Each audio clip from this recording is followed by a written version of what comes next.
Owesifazane oneminyaka engama-24 waseDevland uMatshidiso Khumalo ucela usizo ngemuva komlilo oshiswe umjondolo wakhe wasala dengwana. Lokho Khumalo uthi umlilo uqale ngemuva kokuthi ekhanyise ihitha waphuma isikhashana. Umenaba kabanzi ngempilo yakhe uthi ushonelwe ngunina wakhe ngonyaka odlule futhi kunzima ukuthola umsebenzi. Isisulu sicela iminikelo yezinto zokwakha, izingubo zokugqoka, izingubo zokulala nokudla ukuze ezokwazi ukuqala kabusha impilo yakhe.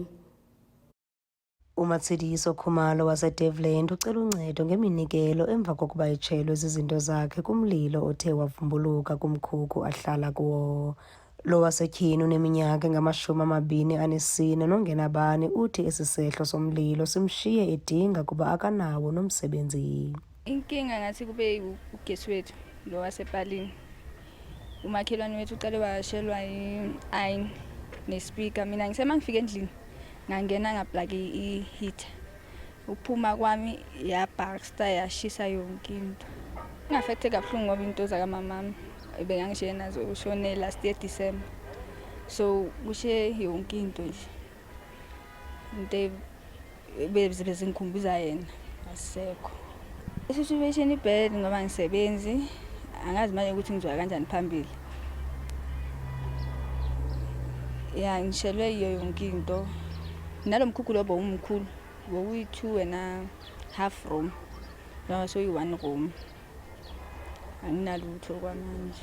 Emva kokuba lixhoba lokulahlekelwa zizinto zakhe ngethuba lokutsha komkhukhu lo wasetyhini unqwenela ukuba kulungiswe umbane kwingingqi yabo. Njengoko esithi nguwo unobangela wokutshelwa zizinto. Buhlungu ngoba phela ngiyacabanga ukuthi last week bengihlalele kahle, namhlanje ngihleli ebantwini, ngidle ebantwini. Indaba kagesi bangeze bazowuchecka ngoba ngathi vele une fault.